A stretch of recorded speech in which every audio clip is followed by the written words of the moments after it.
Welcome back to Story Deep Dive with Dana and Rachel. This is a podcast with book coaches and editors that are besties. And we discuss books not as readers, but as writers to draw inspiration from great reads and lots of laughs. And this month, we are kicking off our overview in this episode of Sin and Magic by K.F. Breene. If you have been around, first of all, y'all, Rachel over here pumping her fist like we are at a concert or something. I'm silently, so that I don't interrupt, I'm silently like hyping, like, yeah, we're doing, hell yeah, let's go. Yeah, what up? Like, I'm being like silent, like mime hype man over here. I'm just trying to do my part, I will okay? take it. So, we are talking about book 2 in the Demigods of San Francisco. If you've been around, then welcome back. We talked about Sin and Chocolate, which was book 1 last year. You can look in our episodes from season 1. And today we are starting off our talk on book 2. But before we get into our overview, Rachel, what do you have going on over there at Story Cypher other than the silent pump up squad? Yes, ma'am. No, well, ma'am. You know, I am one man hype squad always. This is the role that I play everywhere I go, and I can't help myself. That will not be your dance. We will let that go. Just don't cut it out. Dana's like, no to the Vogue. You may no to the Vogue. Not. Canceled. Please. Find another one. I would like to say though, briefly, when you were doing the intro, there was like a pause before you said "and besties," and I was like, oh, "Is she cutting out the besties part?" I was like, "Have I been?" Is Dana like, "I'm so done with you. I'm cutting out the besties part"? Like, I was just like, "Is she gonna forget to say that we're also besties?" You've been working so hard. Like, I haven't even we haven't talked. You've been under the manuscript gun. I can't say nothing either because I've been woo. Man, we are just trying.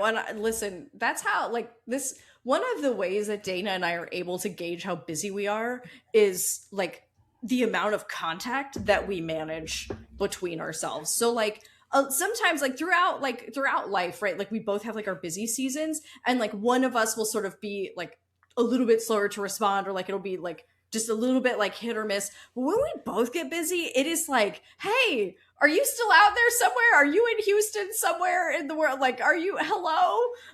So that is so true. Like, and she's it's officially rare knocked that out both the of besties. Us, no, but then she said it and it was okay. So that if everybody, she said bestie, so we're still besties and it's fine. Listen, I don't have it memorized, child. I got to look for it. Okay. Listen. But yes, it has been busy, but I mean, that's a good problem to have. It's interesting because it's like, it almost felt like the beginning of the year was super smooth. And then all of a sudden it was like, okay, maybe the beginning of your year was super smooth. Yeah, yours was. Meanwhile, okay. I contracted the plague. You did. The thing that's so frustrating about that, we'll talk about this in a couple of weeks in our small talk, but like, I had like a low grade nonstop cold for the entire holiday. So this whole 2 weeks, I was like under the weather and just like not feeling well, but not like full blown sick. And then the first 2 weeks of January, like I caught the actual flu. And so I just spent like a month and plus some like extra change days just sick. Just not a great way to end your year or start your year. No. So, first of all, I think that you guys should know, for anybody who's listening, anybody who's listening and not watching, it's officially like we've officially hit mug changeover season. So I have seasonal mugs. You guys know this. I had Christmas mug, and then I had like snowflake mug, and now it's time for spring mug, which is this lovely thing right here. So it's spring mug season, which is very exciting. But then for like actual relevant things happening at Story Cypher, so this week when this episode comes out, I will be doing one of their talks for their for ProWritingAid. What do they call them? Their pro expert series. Expert series, thank you. I was like, what is it? Where they do, for their paid community, they do a live workshop with someone like me. So I'm going to be talking about some of the strategies that I use for scene planning, or in particular, if I'm struggling with a scene, like if I can't find, in particular, conflict, if I'm trying to work out like, okay, what, like not just the external conflict, but like what is happening between the characters in this scene. Because sometimes you can kind of have like the external stuff going on, but it's not always like, you don't always have like the charge that you want to the dialogue that's like telling us about what's happening between the characters in the midst of the external conflict. And so I'm going to be talking through some of the strategies that I use to help me like just think through those things more intentionally, kind of chart it out, think out loud before I go into the scene, so that I've got that in my back pocket, so that when I'm writing the dialogue, it's like, yes, like I know kind of what's going on beneath the surface, and kind of bringing that to the surface in my mind, so that way it can go under the surface of the dialogue, what's going on, to really animate that with more conflict, and bring out those character dynamics a little more meaningfully, a little more strongly. So that's what my session is going to be about. And we just recently did a scene study on one of Darlington's chapters in Ninth House in the Academy, which was super fun, because we got to really look at designing a scene where the stakes are largely emotional, and where it's really so much more about connection, but establishing stakes in a way that they still feel meaningful, and it still feels like the protagonist is like making meaningful, active decisions, even though it's more about connection and more about like the emotional side of things, and how you actually bring that like and turn that into something kind of like physicalized. So it's just, I've got like scene writing on the brain, because we've got the expert series, and we just did a scene study for Ninth House. So we're just eyeball deep in scenes right now. So that's what we're doing. And that's a great companion to the talk that you did in, was it December? With the pro writing, didn't you do one? How to plan for a scene? The other expert series talk that you did. I did planning your second draft, but this one will go kind of nicely with my like building out your secondary cast, which is like the first one I ever did for them, because those details are like, those are the details you bring to bear in the scene to actually like animate that dialogue, and to give it that, you know, that sort of internal, it's like they're motivated again from the inside, and that's informing their dialogue and their behaviors. So yeah, so I'm excited to do that. I've never done this style of workshop for them before. So it's always a little like, I always feel like nervous when I'm doing something that like, how are they going to do it? Am I going to see all the faces, or is everybody going to have their camera off and I'm just staring into the like dead eye, like of the camera? Like, I don't know. So it's always something new. Yeah, no, you'll see people, but it's still set up. You're spotlighted, because I did the one, and I have another one coming up. I can't remember when it is. It's coming up. Oh, you're doing another one? She asked me to. Hey, heck yeah, get in there. The people love you. Like, everybody wants more. If they can have more of you, they want, like, I'm like, man, if I could have more Dana in my life, I would. We're trying. It's just really hard right now to like find them. There's only so much to go around. Okay, that's right. It's only so much to go around. But I do like doing them. I think it's interesting, especially if you do something as a presenter that is either a little bit different, or a talk that you want to test. I like that. Yeah. Because it's normally a good and interactive audience that you get to get a good feel of whether it lands the way you want to. Yeah. And so that's what I've enjoyed from them. Mm-hmm. I love that. As a person, I love that you're like, oh, I'm going to test this out and see how it lands. Like, I'm taking a mode of experimentation versus this must be perfect. God, I hope it's perfect. It had better work. Because remember what I said about overthinking perfectionist? God help us. Like, it is like, I have planned that thing within an inch of its life to like make it as like perfect as I can. Girl, it's awful. It's only 45 minutes. I know. It's too much pressure for 45 minutes. No human should exist under the amount of pressure that I put on myself. Girl, on any you know given me. day. I will think about it and put some bullet points on the thing. I know. and they won't know the difference. That's why I'm trying to be more like you. It's just a really, really slow process. Oh my gosh. Speaking of which, funny. what's new over there at Danja Tale? So your expert series workshop isn't coming up until a little bit later. But what you got going on at the moment? Because it's there. You got stuff going on. Are you going to talk about the nonfiction book, or are you going to talk about what are you going to tell the world about? Y'all, Rachel, wait till my brain is tired to be trying to get all the juicy stuff out on the recorded line. Well, right now, by the time that y'all watch this, my hope is that I have the draft. But I'm in the process of writing. I'm calling it the first final draft, like the first full draft of the nonfiction. And I set myself up because I feel like I've taught this so much. I've done workshops. I've done a course. I was like, okay, I have all the transcripts. I'm not starting from scratch. That just felt like, okay, you're starting with stuff. And then I sit down and I look at my outline and I'm like, this isn't working. And I'm like, oh, exactly. Oh, no. Air leaves lungs. And so I know. And I've been working, and then because I'm sharing it on the socials, I feel like somebody's grandma.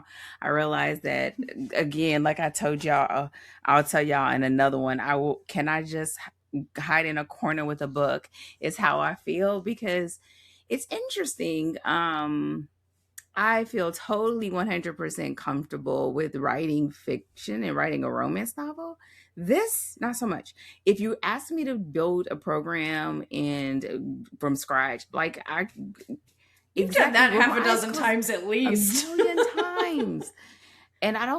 So I had to sort of do some trickery for my brain and just get it done. It's just a draft. And so as I'm doing it and I'm going through, there were some big decisions that sort of made it feel like it flowed a little bit better. I feel like the biggest hiccup was realizing in my brain, there are a million craft books. Yeah. We do not need another craft book. It's the way my brain is why do we need another craft book? And then realizing that this, to me, it's about plotting. Right. And there's not a lot of books about plotting, even if it was. I mean, I think my perspective is different in that regard. So there was that. And then also it's sort of a sort of nod without being it's not a memoir. I don't give a whole lot of my story. It's really more so of how the blueprint came to be, how it unfolds and all of that. But really about the person that's sort of deciding that I'm taking my craft seriously. Yeah. And me taking it seriously is starting to understand what's the underbelly, what's the undercurrent, and what's going to help me to have a stronger foundation to start writing from. And so I just have to give myself plenty of wiggle room. Yeah. And hopefully that it is not monstrous or too short. That I don't just be okay, done with that, next one. So who knows what's happening. But yeah, I mean, the great thing is that the community and clients are cheering me on because they've been begging for the book. So that's a good thing, but it also feels like pressure. So but I'm just allowing myself to enjoy the process of codifying my thoughts. Yeah. Because I have it in course form, right? Go ahead. Right. No, I was going to say, I think that's something that nonfiction is whether you're writing articles or writing, that's one of the things that I do find really helpful about writing nonfiction. It's funny that you're man, I could write fiction all day long, but this feels ugh. And my experience is the opposite of man, if you want me to write a craft book, I'll write you a craft book. It's just, I nonfiction feels the easy road in, and it's the fiction that I'm oh, this is too hard and too scary and I don't know what to do. So I think it's really funny the way that those are flipped. We're very much inverted characteristics just as people, right? We're strong opposites. So true. Which is just I think it makes our dynamic extra delightful because contrast is what makes friendships fun. Listen, it turns into what kind of Mickey Mouse operation do y'all got going on over there? Correct. If people could be a fly on the wall, but I mean, I think part of it too is having a long time with it, and I think that has helped me to feel like, well, to be able to teach it this much and to still be able to teach it after Yeah. all of these years. And I'm really excited about having it in one place.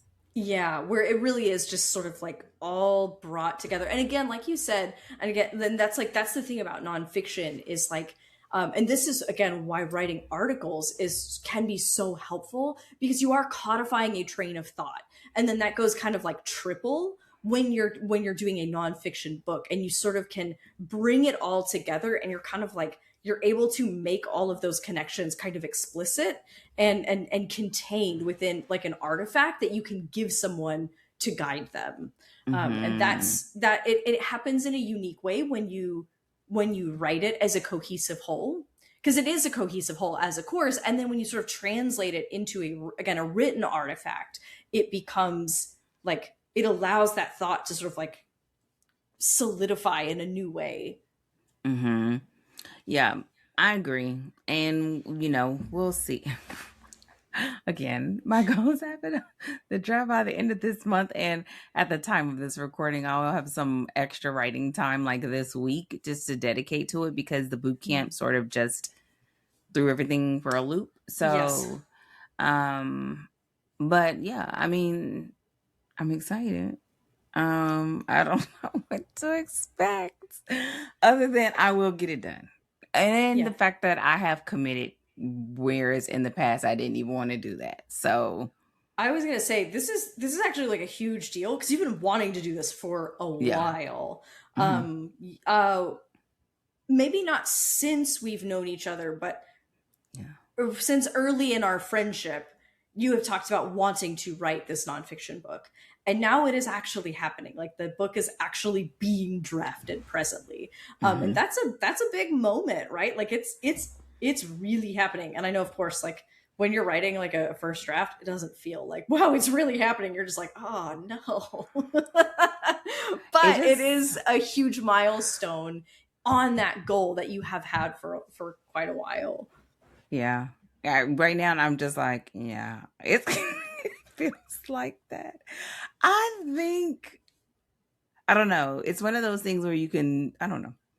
I would say yes, you're correct. It is moving forward. It's also something like to keep it a buck is like foundational to everything else that I do. So that Mm-hmm. kind of it has a pressure, but the flip side of it is like having that sort of locked in also locks it in. Like Yeah. for example, I didn't realize until I started writing this how much I value the plot adhesion. Like Mm. it's a huge point into how I see the way romance progresses. Yeah. And then also like another section writing my difference between romance and love stories. Yes. Oh, which is like that's something that you've been for lack of a better word like preaching for like a long time. And so for it to be like again codified in a book, yes. Oh, you're going to help the people, Dana. The people need it. They don't know they need it necessarily, but you are going to help the people. That and I can't wait to write about the breakup scene. Oh my goodness! And I won't call it the breakup scene, but I feel like every romance has got to have a breakup scene. But it's Yeah. just so what I have to do, what I get to do is just let the experience be what it is and to allow myself to enjoy it and just sort of go through the process. So I've been doing a lot like y'all, my writing process is so varied. And so doing dictation and walk and talks and just listing out a bunch of questions for myself because I realize there's a lot of things that I just know and it's in there. So just like listing out questions and just talking through those questions to sort of Yeah. smooth over those thoughts. And so that's been very helpful.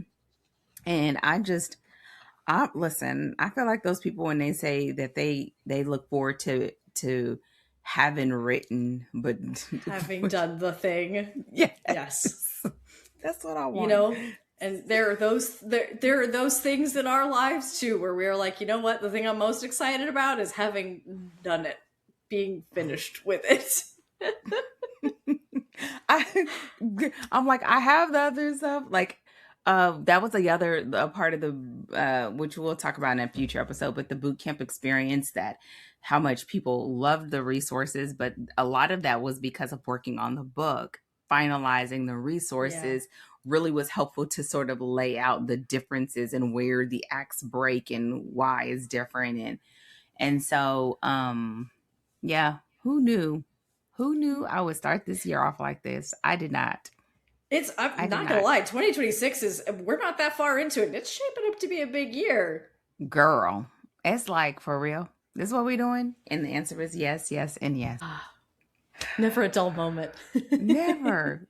What would we do? No, I will find stuff to do at a dull moment, girl. I don't need help.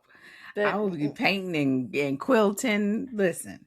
You have more than enough stuff to keep yourself occupied. Girl, listen. I'll be slanging books. You know how I do. It's the Dana classic. Okay. So with that said, I think we're ready to rock and roll and jump into this overview of Sin and Magic by K.F. Breene. And before we get into it, Rachel, will you please go ahead and give us the summary? Yes, ma'am. All right. Sin and Magic is book 2 in K.F. Breene's Demigods of San Francisco series, where broke, hidden necromancer Alexis has just made the best decision of her life.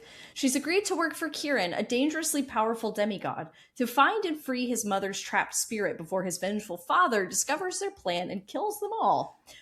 With the help of wildcard necromancer Bria, a fiercely loyal inner circle, and the 2 teens she's sworn to protect, Alexis is learning to wield terrifying new magic while navigating a San Francisco ruled by gods, demigods, and ghosts who all want something from her.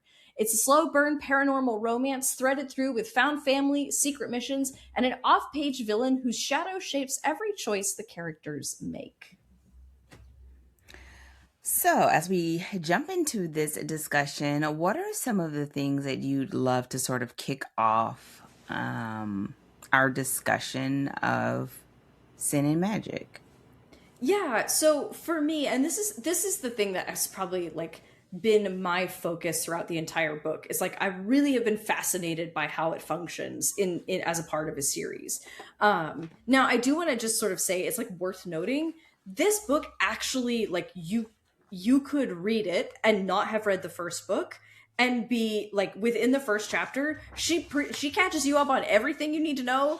And you could just, so if you missed Sin and Chocolate, if you picked up this book and read it, you could just dive in from right where you are. She catches you up, and she catches you up fast. And like, she's not coy about it. She's like, here's what this thing is. Here's what this thing is. All right, moving on. Like, she just gets right in there. So if you haven't read the first one, you could start here with the second one.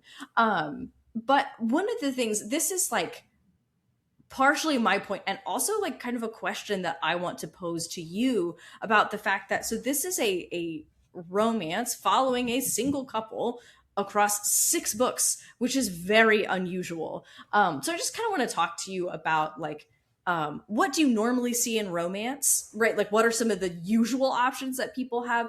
And what are some of the, some of the risks, not risks, that's the wrong word. Some of the considerations that sort of have to go into even attempting something like this, right? Like, what things is she kind of having to keep in mind in order to pull this off over the course of 6 books?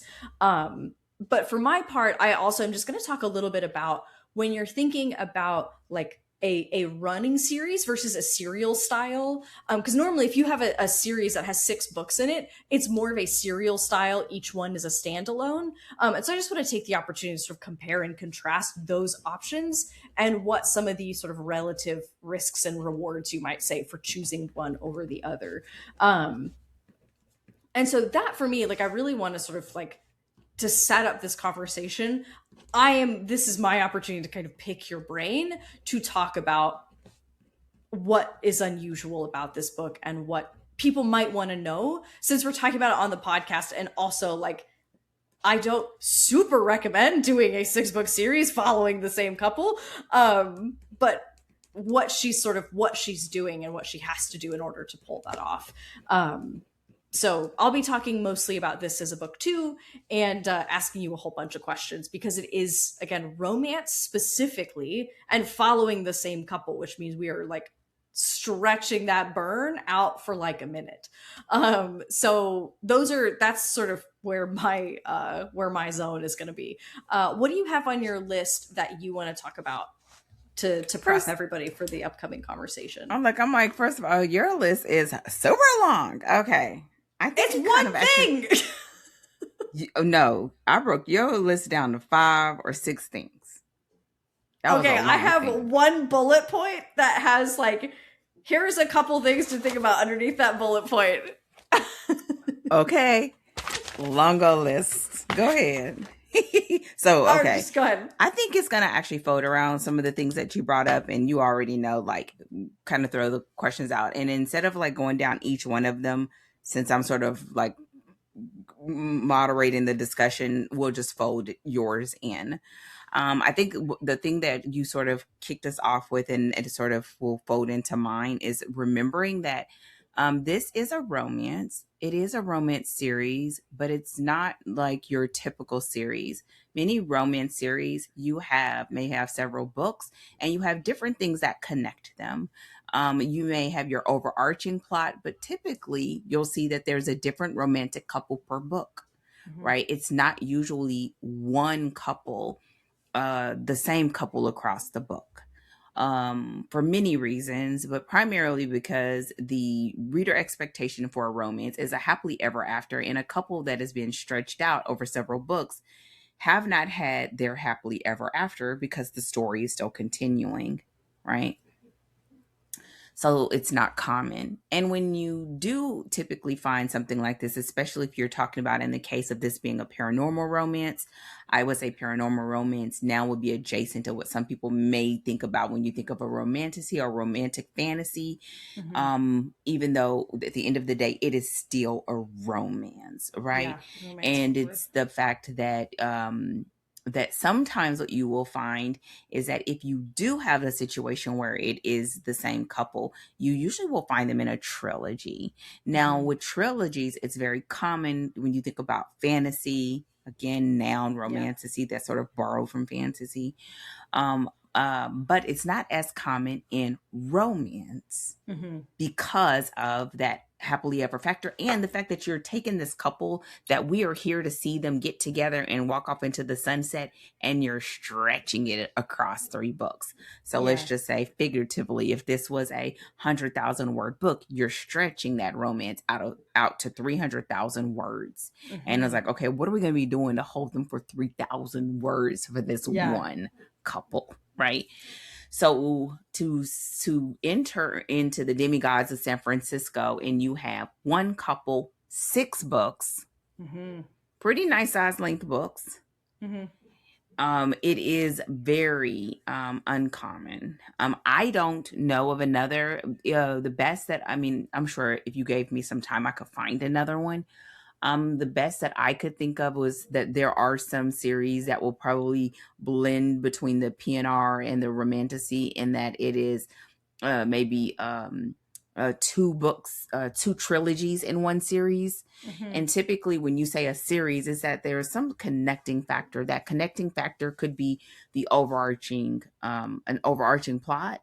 The connecting factor could be a relationship, a location, right? And a lot of times when you find those, it may even be tropes sometimes in romance. And sometimes those were really more isolated standalones, and they're just connected by the same family, siblings, that get married. And you see them, as an example, having their, or let's think about our last book, which was Before I Let Go. The series is connected by same community area and best friends. And they each are female protagonists, but it's their own stories. And it's sort of like the continuation of time, right? Rather than a plot line. Exactly. Exactly. And they each get their happily ever after sort of packaged off, and it sort of hands off Right. to the next woman. So when you get here, and if you are new, again, welcome. If not, you remember we talked about book one, and in book one ended with Alexis accepting the job to work for Kyrian to find his mother's, basically get his mother's spirit. That's the best way to say it, like find it, and it's been potentially hidden by his father. Okay, so it picks, but at the end of that book, it's important to point out that they are kind of like in a happy for now, but they are not technically a couple. Yeah. Right, they're not technically a romantic, like all the way in. They've been intimate, but they are not like, we go together, right? Yeah. I don't even know if people say that anymore, but they don't say that. So it's a continuation of that romantic relationship, while at the same time increasing the stakes and moving into the next book in the series, and what we will talk about over the next couple of episodes, expanding the world, understanding more about her magic, his plight with his father and his mother, and how they are working together under this agreement, contractual agreement, that she's working for him, and still working through their attraction for each other and their chemistry with each other. And so with that said, that kind of goes to a little bit of your functioning as a series sort of note, and I'm sure you'll add some more to that. But I would say the first thing that I would sort of added to this discussion in the overview of sort of thinking about is like, knowing like what drives the plot. Right. I think one of the things that we've had in coming episodes, and that we had in our before our previous discussions, and when we kind of talk about what we want to talk about, is deciding like what is driving this story. And at the end of the day, a paranormal romance is a romance. Yeah. And so even though we have this big thing that's hanging out there in the distance with Valens, it is still a romance. So at the end of the day, it's about whether or not they're going to be able to work out their differences and see the connection that they have for what it really is, and how it's not like anything else that they've encountered. Right. But for both of them, especially when we meet them at the beginning of book two, it's like, oh no, he's a demigod, and we are not on the same world. And for him, I'm about to go into the biggest challenge of my life, and I don't know if I'm going to make it out alive. And I don't want to pull somebody into this knowing that I don't know what's about to happen. So both of them are repelling the romantic relationship, but the circumstances and the contract have adhered them to each other. And so you have to understand what drives your plot so that you can be able to know, like, what does this book do for that series? This is a unique circumstance because this is book 2 of 6. But it has to serve a place. Like, if we can remove that book and still be able to just plow through, that's something not working there, especially with this being the same romantic couple all the way through.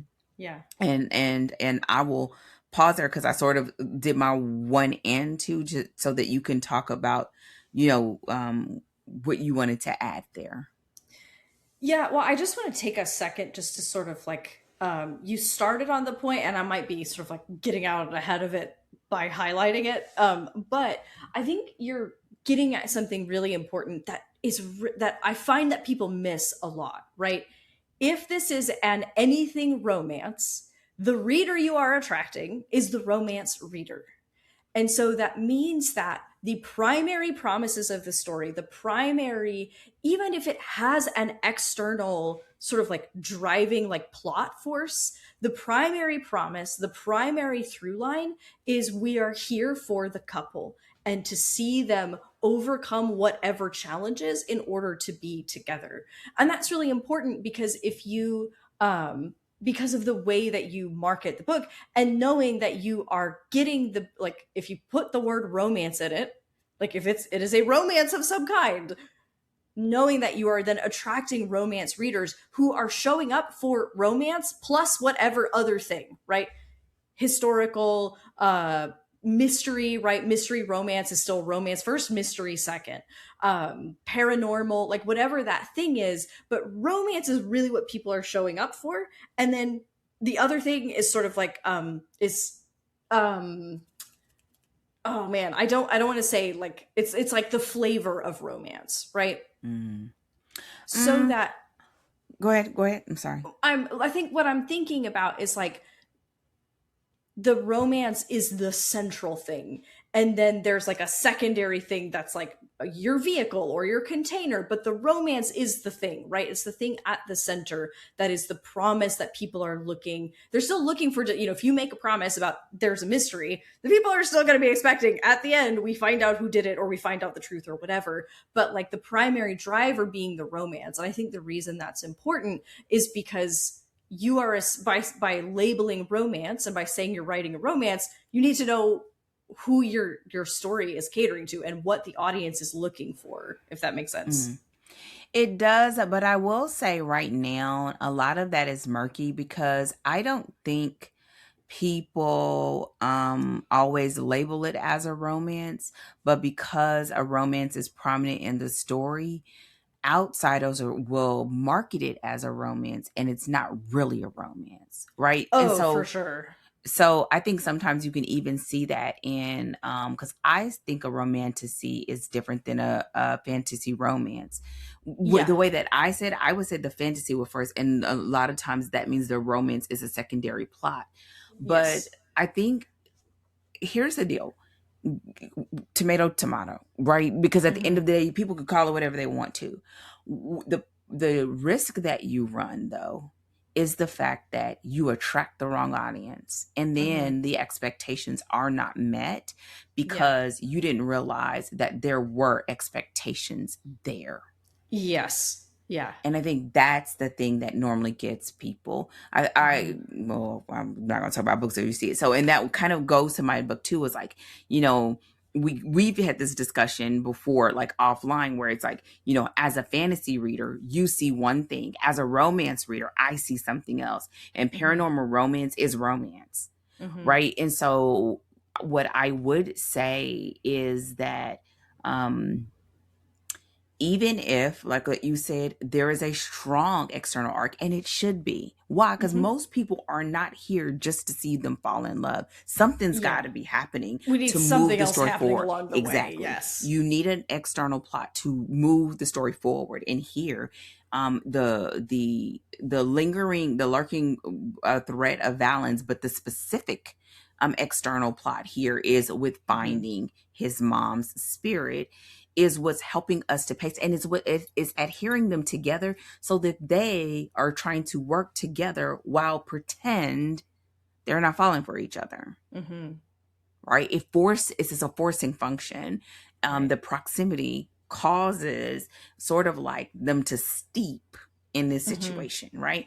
So, and so it's necessary, but at all times you are still signaling to the romance reader, this is what you can expect.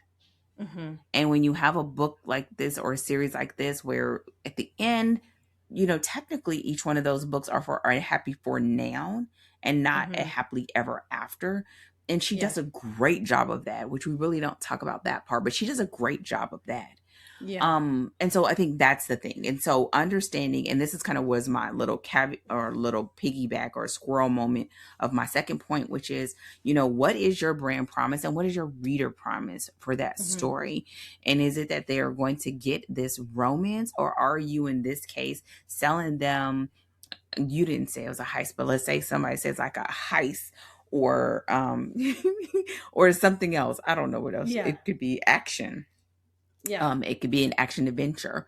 It could even be, if you wanted to say, women's fiction, if you wanted to, with Lexi in adjusting to being a new parent and in a new situation, etc.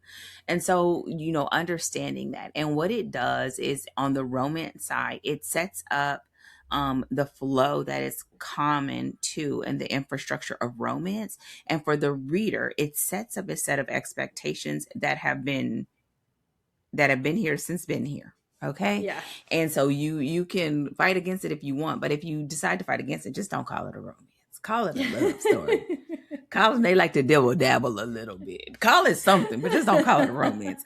And I think knowing that helps you to set up those opening chapters and to also set up your series in a way that you don't set yourself up for, I'm air quote, failure, because you are marketing one thing and you're delivering another, and it turns out bad, not because the story doesn't work, but because it doesn't align with what was marketed or what was with the expectation that was given. And we talk about this literally, I think every single book that we ever talk about is like setting and it's because it's that important, right? Setting expectations for your reader so that the right reader finds your book and says, oh yeah, that's for me. And then you deliver on the thing that they said, oh, that's for me. It's really, really important because and I think we talked about this on a previous book, but that's the simple difference of expecting one thing and getting another.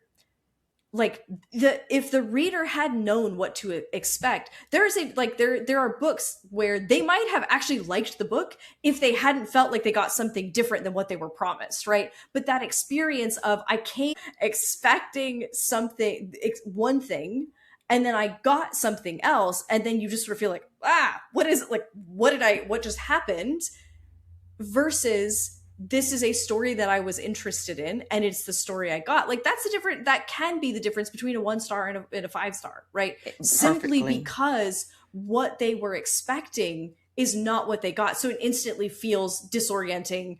Like if they feel somewhat antagonized because they're like, this isn't what I thought I was getting. And so it shifts it into sort of a negative experience. And that's why setting those expectations and those promises with your stories, both between the way that you open the story and the way that you market the story and the blurb and the cover and all the ways that you communicate what your story is like super, super important. Because you want the right reader to find your book, the person who's going to like what you wrote. You want them to be able to find it and know that it's for them. Yes, and I would also say, especially here, like you don't write 6 books for people to read too. Right? Like you write 6 books, this couple across 6 books, because you want people to get the whole journey. You want them to be able to experience the story as you saw it in your head and as you wrote it. And the way that you do that is how you set up for them, to have that experience in attracting the right people. And part of that is in how you classify it. And so I would say with that, I talked about the brand promise. And so that kind of goes here, what you kind of talked about, which was, sort of like, what are those considerations? And I sort of have named some, which is, deciding whether, saying series and serial are 2 different things. And now I think sometimes because of the way we are sort of set up by our buying experience, especially the electronic buying experience, we sort of have attached words to that, like there's a series of books, right? And all 4 of them or 5 of them are kind of put together so that you can have a unified buying experience, right? But when you're talking about the mechanics on the story side, there is usually something that is a connecting factor that makes it become a series, and that can be something as loose as location, or something in this case as in depth as there is a unified story arc from beginning to end, and it's not just the romantic couple, because it's the romantic couple and it's the external journey. If you were doing something like a serial, it would be more like if you think of episodic television, right? A lot of times when you see it in books, you will see this a lot in cozies.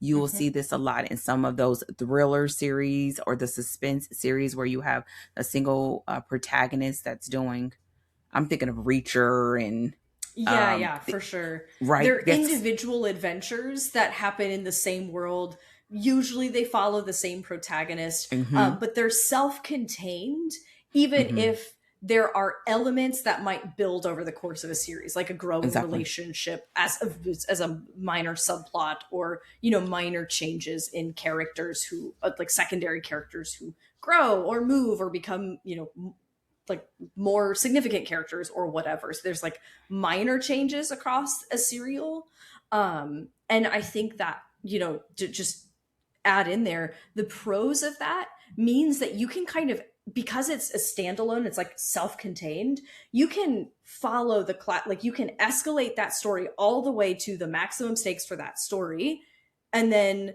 like do it again for the next book, because we're in a new adventure, we're in a new, right? So it's like you can, because it's self-contained, you don't have to think about like, oh, where's book 6 going to be. It escalates like a standalone book would, and there are these isolated episodes, these isolated adventures, versus in a series you have to be like, okay, this is what book 3 is going to end here, so that means that book 2 has to fall here, and book 1, right? You have to be more cognizant of how you're arcing that series. If you're doing a series that has interconnected, if you are. Yes, that follows like a series that follows a linear progression. That's right. That is a single plot. Right. And so let's give some examples real quick. So of the books that we've read, we've read books that are series, right? I'm thinking of Ninth House, right? When we pick up, whenever, if you pick up book 2, you're going to pick up with her, continuing her adventure to find, listen, don't give me the line, oh boy. Another one that we oh boy. I mean, almost all the ones that we did, One for the Money.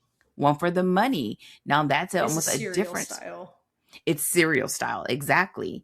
Now, if you think about, I would do 2 more examples of one of each. Then Before I Let Go is a series, and if we do Sookie Stackhouse, Dead Until Dark, that is serial style. So you want to know like what you're dealing with, because that affects what you would do in a book like what we have here, a book 2. And what you usually will find, now there's different ways that it can do it. It can almost be like a linear sort of progression of time, the way like Before I Let Go. Book 1, her and her husband, they're back together happily ever after, and then we pick up with the next couple. Or in this case, because we do have one couple, it's almost as if we start off in a nice tight center, and every book is sort of opening up their world while progressively raising the stakes of the overarching arc. But each one of the books, which she's done a great job of so far, is its own story, but it is moving that plot forward. Yeah. So then I think this is a good opportunity to kind of like shift into the question of, so if you are going to stretch out a romance over multiple books, right? You do have a single plot and sort of like single couple that you're following through multiple books. What are some of the things that you need to keep in mind? Like whether it's a trilogy or it's 6 books, like what do you have to be able to do? What do you need to have in order to pull that off? Well, first of all, we cannot talk about everything because it's everything. But I would say at a minimum, I would want you to have several romances under your belt that are individual, standalone, because the reality is the structure is similar. But to take that structure that you may write for 50,000 words, and now you're taking it and you're ballooning it to 300,000, that's just a whole nother beast. And it's not just throwing more sex scenes or whatever. I don't know what you would say, right? You want to be able to hook people and hold people. Again, you write 6 books because you want them to read all 6. Right, in this case. So I would say you want to have several books under your belt. You also want to look at, like, once you decide on, and I'm just going to use this one as an example since there's so many different ways you can do a series. But in this case, you will want to look at, like, how does that external threat progress over the course of the series? And in this case, how it progresses over the 6 books. You also want to look at how the individual, your individual protagonist, because we have 2 protagonists, how those stakes are for them individually and how they progress across each book. And then also for that romance, how does that romance, because that's the one thing that I would say would probably be the tightest through line, where it's them going from, in this case, bumping to each other literally out shopping to book 6 being a happily ever after, right? It's like how you're moving them through and how that push pull and how, they're evolving and what do they learn about each other and how do we see them show up for each other and how do we see them fight and how do we see them have conflict, and to end at a place where we believe they will walk off into the sunset together, because that is what the happily ever after is. And in this case, because it's one couple, you're ending it with a happy for now. And I would say every one of those happy for nows should kind of like put a pin in it, right? And so we see in book 1 that pin in it was that, so we're attracted to each other, but nothing can come of this. But I will work for you to help you do this thing. I will agree to do that. And I agree to pay you to be able to help me to do this. And that's the one thing we do agree on, even though silently, internally, they are connected, whether they want to admit it or not. And so you have one of those sort of equivalent moments that you are unfolding every single book so that you're pulling people forward. And I would say the final thing, because there's many other things. I would say 2 other things, and then I want to say this other. The other thing I would say is you want to make it so that them saying yes, and as they continue, that it makes it harder, right? Because usually the romance is not this. Look, they do not have love on the menu. That's what I have in my notes, right? Like love is not on the menu. So them choosing it is at the worst time possible. But there's something about this relationship that they need to become the person that they need to be to do what they've come here to do. Yeah. And that is important. And we're seeing them sort of like address that, fight that, struggle with it, stand up for it, fight for it, love for it, until we get to the end. And as we move forward, you'll see more and more how the status quo that we saw in book 1 here, or that you would normally see in act 1, there's no going back to that ever. Yeah. Right? They can live in that house, but it will never be right like what happened before. And so understanding what that is and what they're giving up and what they're gaining. Kind of like when we said in our summary, like it made the worst, best decision ever, right? It's the worst decision to be tied up in a demigod's war, but it's the best decision because she's found her person and he's found his person, whether they fully are in a position to acknowledge it or not, and to feel free to acknowledge that or not. And so those are some of the things that I would say is the beginning places to be able to do something like this, whether you're doing it at the trilogy level or in this case, 6 books. Yeah, for sure. And that really gets at, again, we're really, this book is really a steamy, slow burn, right? Like this is, we are tracking one relationship and pulling that all the way through 6 books. And that development. And so, but it's steamy on the page, and we get those promises, right? Like it's very clear, even in the first book, that there is going to be steamy on the page. And then and so you see that like sets up that promise and then sets up that promise again, right? In the second book, where it's like setting up that this is a steamy romance, and delivering on that. And then and presumably continuing to carry that through the remainder of the series. Yes, and I would say here, when we say a steamy, slow burn, it was like the steamy is that it's explicit and it's on the page, and the slow burn is that they are not quite, when we get to the end of book 1, they're not agreeing to be a couple, right? And even when we get to book 2, they're dancing around this thing. Why? Because we have 6 books for them to be in agreement. I would say if I had to bet, knowing structure, they are probably locked and loaded by the midpoint, by the end of 3, and we see the highs and lows, and then that they're fully locked in probably by the last 2. Yeah, right? yeah. and now they're just addressing the external world through their love is um what I would that would be my guess. And so yes, that's what makes it sort of like, so the slow burn is that you're seeing now what she does beautifully is while we're in that slow burn, we are still experiencing the progression of their intimate relationship, because this is still building a relationship, but they just haven't agreed that this is where I want to be for the obvious reasons in this case. Yeah. And so, you know, you had a couple more points I want to make sure that we like have a chance to just sort of touch on, of like creating that depth through the relationships, and how the, like how their relationships and our understanding of them, and actually these two things go together because you kind of talked about one as an avenue for the other, develops right through action. So we see who they are through what they do, sort of using the secondary cast as a way to do that. And again, it's a great way to really build out the world and build out the story and build out the characters in an active way, right? So that the story is moving forward and developing, and it's not, and you talk about this in one of the later episodes where it's like, we're constantly looking back of like, here's how we got here, here's how we got here. But it's the story pushes forward and really allows us to understand the characters through what they choose and through how they interact with each other and the dynamics of their relationships. So do you want to talk a little bit more about that? Well, I would say yes. What I see here in Sin and Magic is that's how K.F. Breene chose to handle the slow burn in book 2. In that I see book 2 as being that we get to get an understanding of who they are through their most intimate and significant relationships.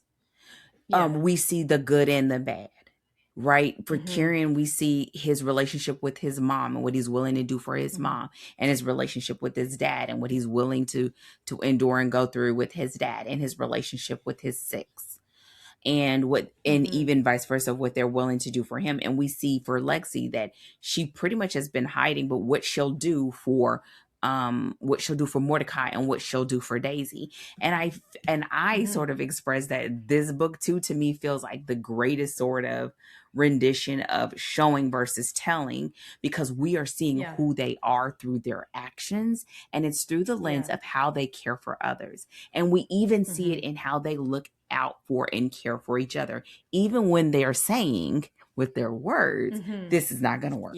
But they keep being in each other's orbit, and they keep finding themselves back to each other. And that's showing the progression of the relationship, and how they always sort of lock back in is showing how that relationship is moving forward. And how it's like, we continue to see what risk comes with that. And as you asked before, the potential for reward, right? The potential for reward kind of feels like a Burberry bag for Alexis, and a good job, like a good paying job, and the ability to pay for her kids and take care of her kids. But the other part of it is what we love in romance is being seen, being heard, being loved for who you are, being sort of championed for who you are. And we're starting to see that not just through Kieran, but also through his six, and through how they see the kids and see her raising of them, and see that as a reflection of who she is and how she protects and loves them. So we begin to see more and develop those two characters through their relationships while the external plot is moving forward, and we're looking for his mother's spirit. And she is on the magical side, or the paranormal side, which is learning more about her powers, what she can do, the things that she knew and didn't know, and her training to get better at it, and also training to potentially be a part of the ultimate mission that Kieran has, even though he doesn't want her anywhere near it, right? And so that's what we see in book 2. But here, I would say for this series, that this book 2 gives us depth, relational depth. Yeah, and again, that depth is I think this is we'll talk about this in takeaways. The episodes all start to blur together after 10 hours. But it's the relational depth, like that's where like you get the stakes going sort of like deep, right? So again, the relationships and the people become real to us. Those characters become real to us. And so the potential for harm to them matters to us, right? Yes. So the same way that it matters for Lexi, it comes to matter to us because we get to experience them in real time and see the dynamic, and then see that, oh, these are people that we also like who are now at risk because of what's happening. And I think that that's a really great strategy for a book to, again, in a series that's going to be building out over this amount of space. You're going to want that anyway. It's just a matter of sort of where and how it happens based on the length of your series, right? So if we're in a trilogy, we need to start we need to move a little bit more quickly with more condensation, so to speak, like more condensing, because we're not going to stretch it out over 6 books. So we have to do a little more multitasking. But with the trajectory that she has for the book, because you still want those characters and that meaning in the story, but because she has this much time, she's taking advantage of it to deepen those stakes and deepen our commitment to the characters, so that as the stakes do escalate externally, we feel that importance because there are people that we don't want to see harmed in the story, if that makes sense. We're invested. Yes. Yeah. And I would also say, I mean, it makes me think about one of the notes that you had earlier, which is like essentially like what are the pros and cons or the risk and rewards. And I think the biggest one is realizing that in order to pull this off, you have to have people we want to spend that much time with. Yes. And the stakes and what they're up against and the journey that they're on is significant enough that we feel invested. And that we don't just read one book, that we read 6, right? Yeah. And I think that's the thing, that having more time under your belt and understand like what are the elements for you to make a character that feels like you are invested for 300,000 words. You know, not just to write, but for someone to read, because at the end of the day, that is what each book is probably 12 hours or something like that. I don't remember how many hours. It was like 11. Okay, so 11 hours. 11 hours times 6 books. That's almost 70 hours of time that you're spending in this world. And this is where one of the things you touched on, why having the secondary characters and the size cast that they have, expanding out so that we're getting more and more into the world and understand how the magical world works, not just in San Francisco, but in the world at this time. And all of those things make so that the sense of making the world bigger isn't just for the sake of having something to do. It's to be able to sort of pull that lens out and show how this journey that they're on just doesn't just affect Kieran's mom, as an example. It affects others. And because you are concerned about that, you're concerned. You know what I mean? So that's the other part about this. Like, you want people that people are going to want to cheer for, and then we're going to want to just sit in and get lost in, and that we want to continue to have that journey across 5 more books. Yeah. And it's similar, actually, sort of weirdly, to like Knock 'Em Out, right? If you are going to have... Now, Knock 'Em Out is a series, but it follows different couples, just to be clear. Right. So it does differ in that way.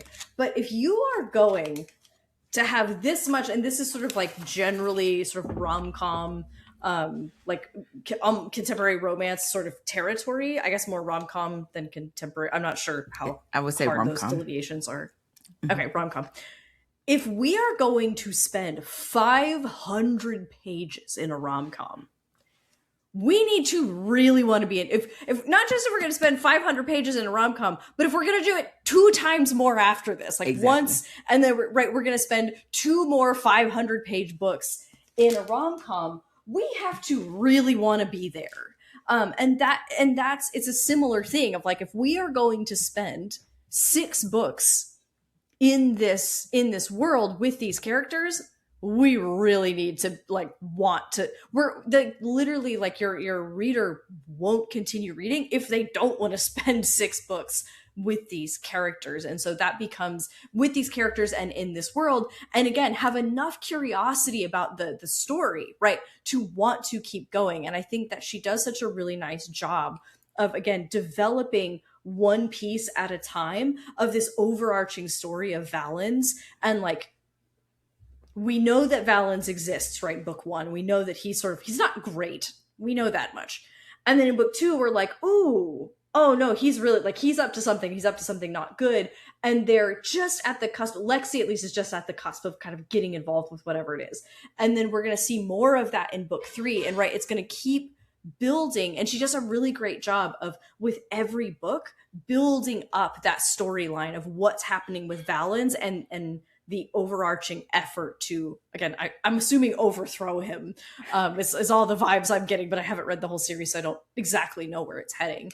And those are all the things that, again, if you're going to do, whether it's a trilogy, whether it's even a serial style, right? Or a longer running like series with a single through line, or a series with multiple couples in the same town, like it does require, right? The best way to sell your second book is to make your first one great, right?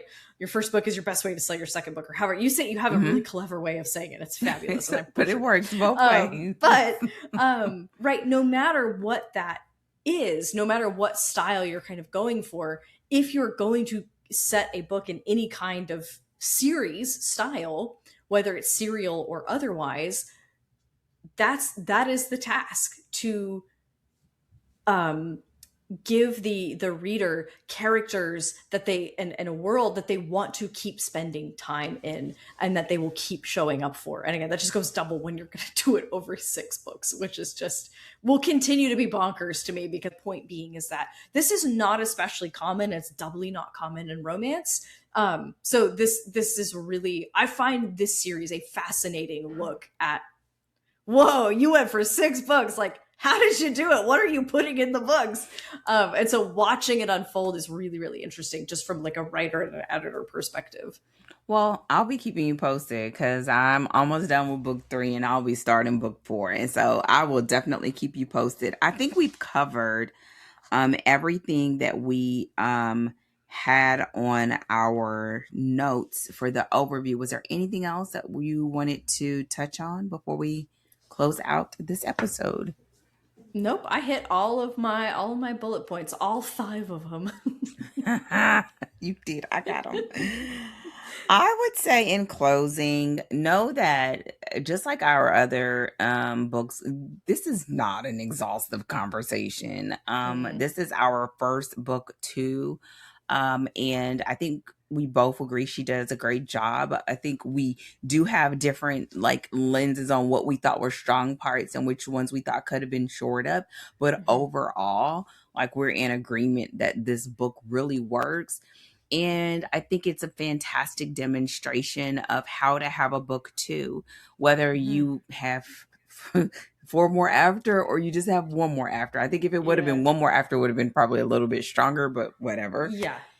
And over the next 3 episodes, you're going to follow along with us as we talk about the plot, the characters, and ultimately our high editor's takeaway. And so stick around. If you haven't done so already, go ahead and grab the book, read the book. Of course, it's in audio. We try our best to have it in audio for you to be able to get to that. And I'm sure you can find this one in the library. I mean, this is a very, very popular book. Yeah, I think you might. I'm just going to make a quick insertion just because the audiobooks are Audible exclusive.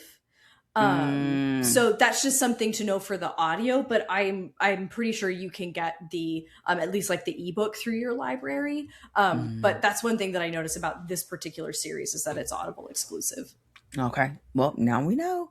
So with that said, if you haven't done so already, make sure that you follow us. You can follow us at storydeepdive.com. Look, storydeepdive.com.